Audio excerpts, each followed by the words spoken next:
Don't like that intro.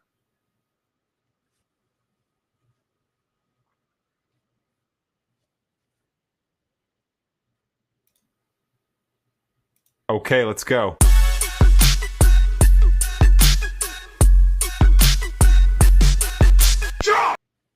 We went old school with the intro, right? So, in this week's episode, I will talk about women in the military or men or whatever you want to call them, right? I call them heroes because that's what they are. These people are heroes. Some of these women are men that are, some of these women dressed as men to become heroes in the revolution for Mexico side. Some of them defied orders to do what is right, to be heroes. So no bashing, no nothing. This is straight up. These people are heroes. And there's really no one that, made me want to do this or things like that. This is just something that I wanted to do because it is a very important topic that goes over a lot of things. Um, in the United States alone, there's also so much that this goes over that this talks about because Pride Month is what, next month, a couple weeks away. This is also a huge topic because it has to do with something very, very important. People get bashed all the time for being who they want to be. And I'm the kind of person that, as long as it doesn't affect my life, I don't care what you do in your life. Are you happy? Great. Be happy. Are you whatever, right? Does it affect me directly? I could care less. And that's a big rule in my life is that I could care less. As long as you are happy with who you are within reason of the law. I'm not talking about like you like to be a murderer. That's a whole different story. That might affect me. So that's a different story. But I'm talking about like in your beliefs and who you want to be. As long as you're happy, go with it. So let's begin. Um, like I said, it's almost Pride Month. This is very fitting. So, but like always, let's begin with what's in the news. So far in the U.S., there's really nothing good going on. Um, we went from one of the top countries in the world to a joke, thanks to the Cheeto in charge. The Pope passed away, and as a Catholic, that is horrible news because it's the Pope. He was one of the greatest popes to date. He made a lot of great decisions. He brought in anime into Catholicism. He had he created a mascot for them. He was very forthright on everything. He accepted everyone. He even accepted science into religion. He was an amazing pope. Again, I'm not a practicing Catholic. I'm Catholic by religion, by culture, things like that, but not like practicing. So, but still, it's a big effect. He made a lot of great changes to the diocese to date, but the new pope might be on that same level. He, he doesn't like Trump, so hey, already a plus in a lot of people's book. And one of the biggest jokes going around right now is don't go meet JD Vance. Or he's from Chicago too.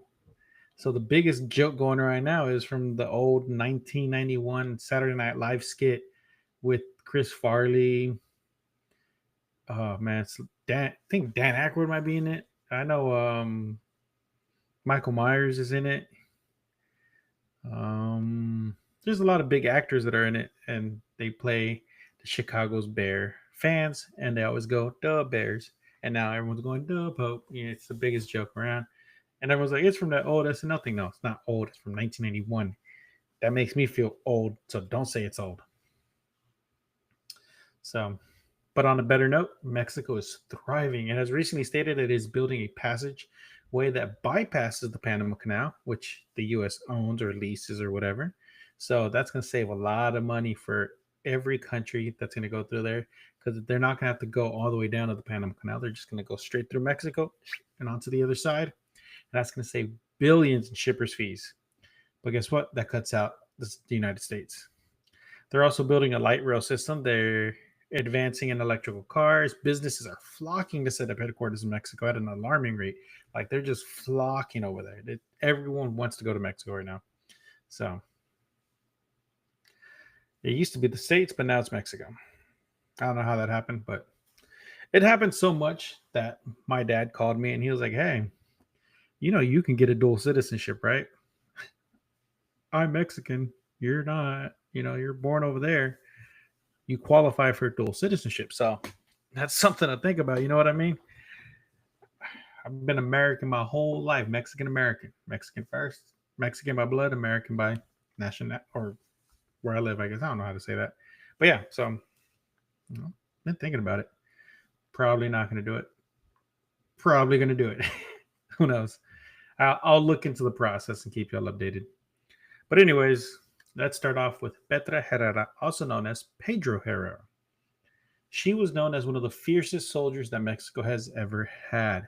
One of the most aggressive fighters to grace the battlefield. She had a reputation of being one of the best commanders. She was assigned to projects such as destroying bridges and commanding forces up to 200 strong.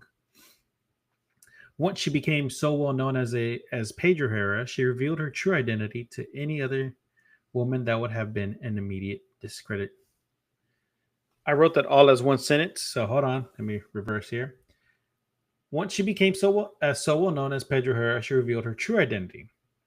To any other woman in the war at the time, that would have been an immediate discreditation to any of her achievements. But she had so many notable victories and successes that it did not matter. Her most notable fight was the Battle of Torreon. In this battle, she fought alongside 400 other women. She had great success in this battle that she was described as the one that took Torreon. She turned off the lights when they entered the city. After this, the fighting didn't stop. She led her own troop of anywhere between 25 to 1,000 other women. The accounts vary widely, so it could have been 25 other women up to 1,000 other women that joined her in fight. She was never promoted to general, but she was promoted to colonel by General Castro. When she was ordered to disband her group, she became a spy at a bar Jimenez, where she unfortunately passed due to a gunfight that broke out. So it was just random senseless violence in a bar. Bar fight broke out, started shooting, she died. Horrible, right? But she was a hero, though. She proved that women could be just as good, if not better, on the battlefield. So that was a short one, right? So she joined the military and then changed her name to Pedro and became a great leader in the fight, in the war efforts during the revolution. Let's move on to the next one. Now, this one's not the same as the last one. This one's just a woman that was joining the war. The next prominent woman on this list is Beatriz Gonzalez Ortega. Now, she is not the same as the one mentioned above. She was a nurse, the ultimate nurse, some would say. Following the Villistas, in other words, Pancho Villa's group, Revolutionary Army, she was their nurse to the wounded. Even though she was on Pancho Villa's side, she treated all soldiers the same that came through the camp. Pancho Villa's view on this was not good. He did not like the fact that she was treating the Federales and the revolutionaries. Pancho Villa believed that any and all prisoners of war should be executed. So what did she do when she heard about this? She burned their uniforms and refused to tell Pancho Villa who was who. So she decided, like, you know what? They're under my care. You are not going to hurt these men. I am their nurse. For her noble actions, she was whipped and her life was threatened. So she was beaten for saving lives, but she refused to give up these men. She was like, no, you can do whatever you want to me. They're under my care. They're my, I'm protecting these people. That takes a lot of guts. That takes a lot of strong will. Though her acts were noble, they were not seen as such. Like I said, some people thought that she was doing a disservice to the revolution by protecting and taking care of the federales, the army, the Mexican army. Her ability to see past the uniform is what it means to be a caregiver. She sacrificed a lot to protect the wounded. Her compassion and strength in saving human life is inspiring. She is respected to this day not only as a nurse for her part in the war, but for her integrity and strength. So she was everything. She made sure no one got hurt. That's a lot, because the second I get beat, no, it's that guy right there. I'm sorry. It was him. He did it. I'm weak. Don't talk to me like that. But she took that. She took a beating to save lives. Also, side note, on the different apps, I'm going to be posting the link for Studio Chat. So, in other words, if you want to be an audience member, you can come and join, comment, whatever, and I will be able to talk to you here. Again, you can also find me on Twitch and YouTube. Got to plug myself everywhere. And there's also a new link that I created. I got to interject my stuff. You know what I mean? There's a new link that I created that shows you my linked profile, has all my stuff attached to it. And there's a new one called Gamer Support. So it's kind of like that app that you download to play video games and get paid for it. It's kind of like that. You join me on there, play some of the games that I promote, and I will not promote anything that I do not do myself. So I will be on there too, playing some of these games and earning points for myself because hey, anytime you download something from me, it gives me a little bit, so you don't got to pay me. This gig does not pay. This is all a hobby. I love teaching you about the Hispanic culture. Also on Instagram, if you check under my name for AI chatbots that I created, I have some for poetry, and I love poetry. I write my own poetry too. I have some for. There's one that's me that creates episodes for podcasts that helps you talk that teaches you about the history the same way I do. There's one that's called Scribe. That one just basically can make you scripts for you, like help you come up with ideas for scripts. And then there's an ancient Aztec warrior who tells you about the knowledge and the future. You know, then there's like La Llorona, El Silbón, and Quetzalcoatl, a mystic god who tells you the future. Things like that. I got some cool ones that I created, and I'm constantly creating new ones. I want to create up my own pantheon of AI bots for this because it's gonna be awesome. And there's a new feature on the chat bots, so you can actually group chat bots together to create a group message with these chat bots. So I'm creating two new ones for El Cadejo, which is El Cadejo Blanco and El Cadejo Negro, which is the two wolves that war within you, or the two dogs that war within you, one evil, one good, and they will guide you along the way. And I'm going to create one, and they're supposed to be put in a group chat. So if you do this, put them together, and let's see what happens. I haven't created it yet. It's next on my project list. And also on my Instagram, I'm making art and poetry, things like that. But I'm also drawing. Well, I'm practicing drawing. Right now, I'm sketching. I'm taking pictures of people, and I'm running them through AI so I can create a simpler image. And I'm just drawing over that and making my own thing and sending it to various creators that either have helped me or that I want to help me. It's kind of my way of like, hey, I've noticed you're a great creator. Come be on the show. And one of them is I don't want to say who I'm pushing for, but I got a fan as a guest host, hopefully coming soon, but they had a family emergency. They're dealing with that. That's perfectly fine.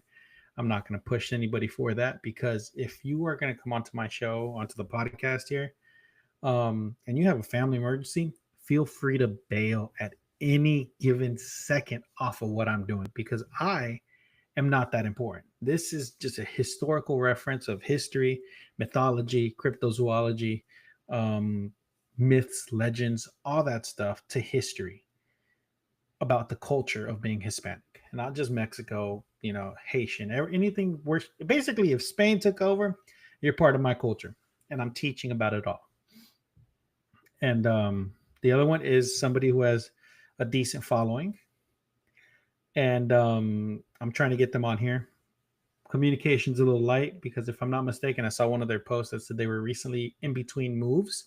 So I'm taking my time with it. I'm not pushing like, hey, you need to answer. No. I'm taking my time. I want to do this right. I like getting people on here to express their opinions on stuff like that.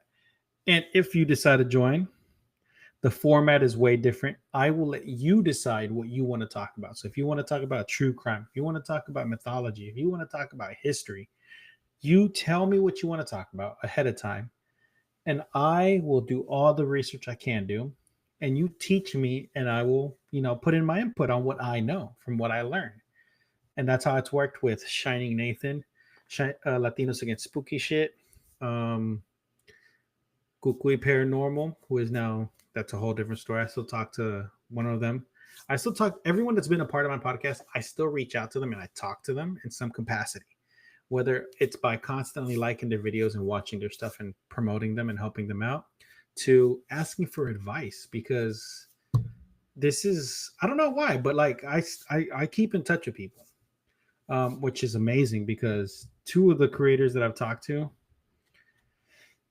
are way bigger than I'll ever imagine being, and they still answer my messages every now and then. The only ones I haven't talked to are the Primos podcast, which I want to reach out to him, see how he's doing. He's from Texas. He's literally up the block from where I am. From where I live, he's one city over.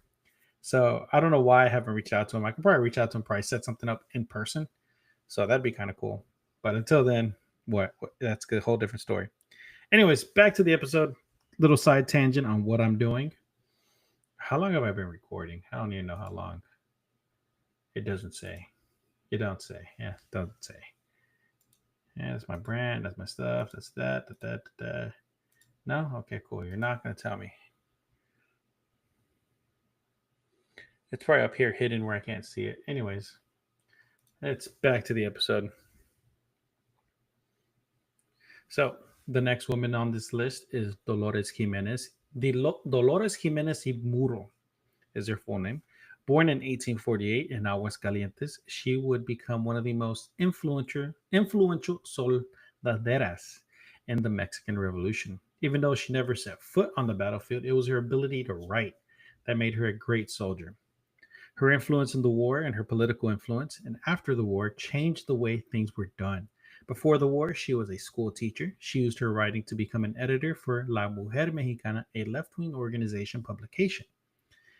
Afterwards, she would become president of Las Hijas de Cuauhtemoc, a group that wanted social reform and wanted to overthrow President Diaz of the time. While being involved with this group, she would be arrested. While in jail, she would become more active in political views. While in jail, the revolution had just begun, and she founded the group called Regeneración y Concordia. As the leader of this group, her goal was to overthrow the new president, Madero, and also have a social reform in Mexico. To do this, there needed to be better wages, better working conditions, and educational reform. She was a strong component for this with her background as a teacher. It helped push all that stuff. She wanted a decentralized educational system that would allow schools to have the attention they needed, the independent attention they needed to further, your education and become better and do better, right? Kind of like America's No Child Left Behind program. She also drafted a reform for better housing for the poor. Her teachings and writings caught the attention of none other than Emiliano Zapata, who was so impressed with her, so much so that he adopted some of her teachings and included them into his beliefs. So he took some of her teachings and put it with his information, the way he viewed things, and pushed it that way, which led to a lot of things changing in Mexico. Zapata asked her to join his military as a colonel, where she would serve until Zapata's untimely death in 1919 at the hands of assassins. He was assassinated. She lived the rest of her life in Mexico City until passing in 1925. So, again, these are women slash men, whatever, that changed history by just being who they were and believing in what they wanted to believe in. They weren't being forced into anything. Their beliefs were strong enough to be like, this is what needs to happen. And they changed the world. They changed Mexico. Next up is Angela Angel Jimenez. So her name is Angela. Her moniker is Angel Jimenez. Born in 1925 in Jalapa de Marquez, Oaxaca, she would become one of the most formidable soldiers in the war. So we have fearsome, formidable. These are just great words for women of power. When she was 15, she witnessed the tragic death of her sister. When a federale entered their home looking for rebels, he proceeded to try again, or not again, but this is a warning, because what I'm about to say is triggering. You've been warned. This next statement is triggering. Please, if you are sensitive to certain things, don't listen to the next sentence. This next sentence is just skip ahead like 20 seconds.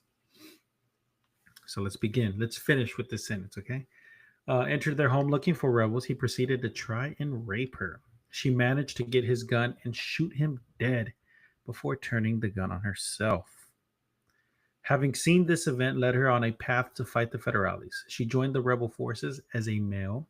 She joined with a mission of justice for her country and for those who could not fend for themselves. So at this point, she changes her name to Angel. In the army, she was a flag bearer, a demolitions expert, and a spy, and made sure the soldiers never went hungry. So she was everything they could be. So she during wartime, she took the flag, and she was a demolitions expert. She was a spy, and she took care of them. She fed them. That's a badass right there. She was active in the war, and her efforts made a difference. Her disguise was not the best. Her general knew that her true identity, which led to her not getting the recognition she deserved. So she just joined, no real disguise, not like Mulan. She most likely looked like a woman. They're like, okay, your name's not Angel, it's probably Angela. You know what I mean? So what did that lead to? She wasn't getting the recognition she deserved. She would eventually become lieutenant. She used her gender to her advantage sometimes, though. So her not being completely a man or not looking completely like a man came to her advantage. When she was captured and placed in prison, she dressed as a woman and was released from prison. So she got captured. She got thrown in the stockades along with the other soldiers. She shed her disguise like, I'm a woman. And boom, they let her go like, oh, you're not supposed to be here. What are you doing? You're a woman in the war. Preposterous. Get out of here. And they sent her on her way. And then when she left, she made a plan to rescue the other soldiers, to free them from the prison, from the stockade, wherever they were at. That she decided to free them. And she did. She was successful in her efforts. On another occasion, she escaped prison and execution. So she got caught again and was going to be executed. And again, she dressed like a woman and just walked out. Beyond her efforts on the battlefield, she was also known as an advocate for women soldiers, stating that she did not need the body of a man to be a brave soldier. Again, yeah, it was like, look, I may not be a man, but guess what? I've escaped prison, saved a bunch of people twice. I saved myself and I saved a bunch of people. I'm a demos expert. What are y'all gonna do without me? Like, I would have been like, y'all need me. But anyways, that's a great, the brave soldier. That's bravery beyond bravery. Now the last one is the longest one that I wrote about, and this one is an amazing story. Oh my god, I did something. Okay. The last soldier from the revolution on this list is a complicated one. So bear with me on this one. Because these names, man, some of these Hispanic names really get to me. Y'all know this already, right? Born Malicuas Amelia de Jesus Robles Avila in 1889. That is a Mexican name.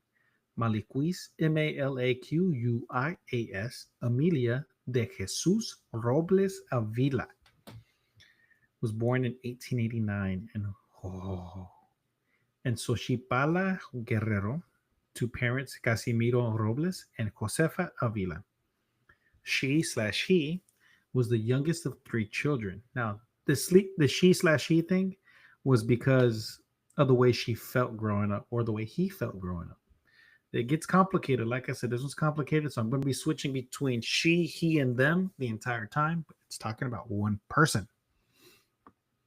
She was the youngest of three children. This person came from money with parents that owned and operated a distillery. Later receiving an education from the Society of the Daughters of Mary of the Miraculous Medal, a congregation dedicated to the spiritual reform of young women or young girls. She was taught how to cook, sew, and iron, but preferred more traditionally male activities such as lassoing, horse riding, and marksmanship, and roping, which is lassoing.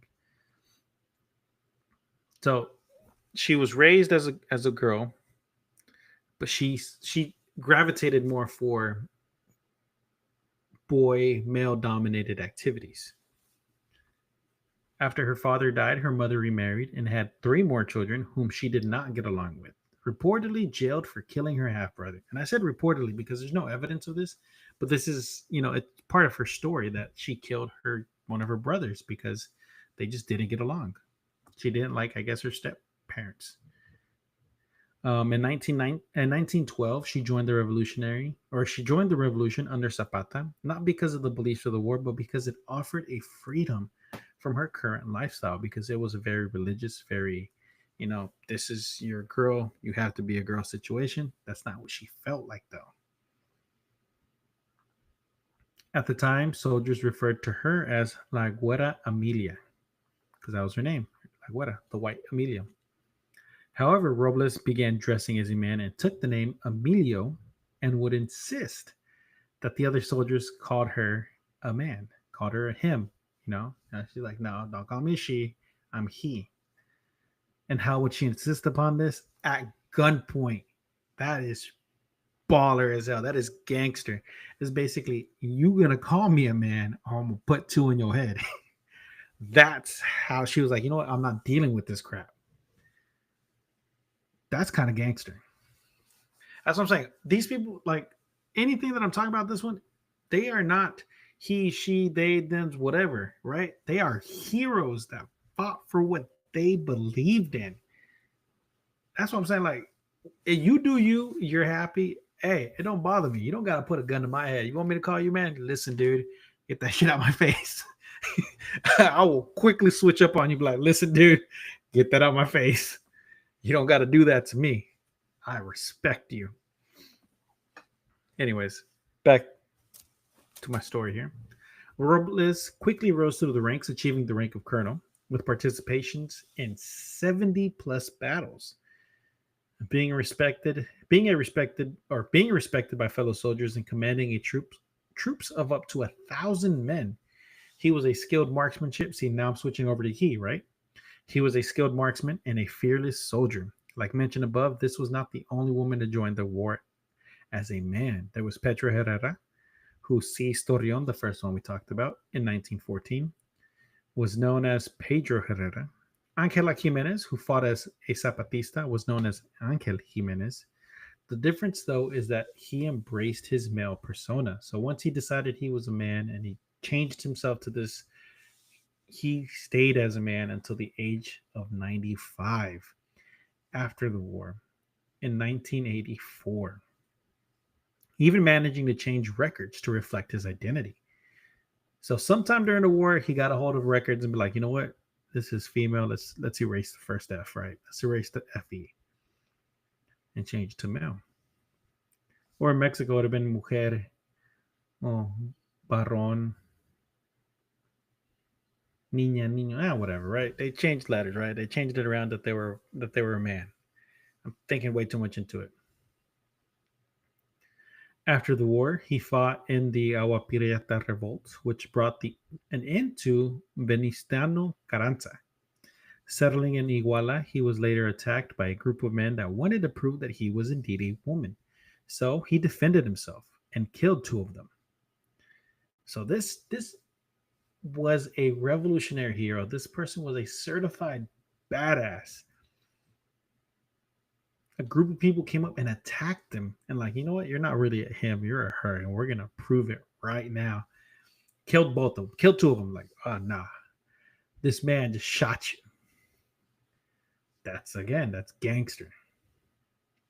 But killed somebody. So went to jail.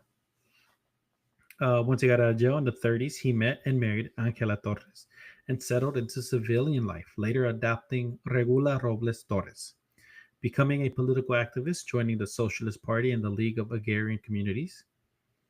But something was still not right. They were not receiving the recognition for his efforts as a revolutionary leader. So after all this, the government and people still refused to be like, you are a badass. You're a hero. You fought for us. No, they refused to admit this. Determined to get his recognition he deserved, he received his medical records proving that he had taken 6 bullets to show that he was a veteran and a hero. In 1955, he began the process of changing his service files to his identity, including his false birth records. So In 1955, he began a process to change all his records. Like, look, y'all marked it as wrong. This is the correct one. I'm really a guy. By his 80s, when he was 80 years old, he finally received the recognition as a veteran of the Revolutionary. After that, he received the Legionnaire of Honor of the Mexican Army, being recognized by 3 presidents as an outstanding hero. Yet there are some that still refuse to recognize his achievements. His childhood home became a museum to his accomplishments. So that's amazing, right? So after all that stuff, he finally got his recognition. To this day, there's probably some people who still like, nah, that was a woman, blah blah blah blah, whatever, right? No, okay, you can say whatever you want, but are you a hero? Did you take 6 shots? Did you command 1,000 men and women to fight for you and alongside you and gain their respect? No, your opinion don't mean squat at that point because this person was a hero, a war hero. So give credit where credit is due, right?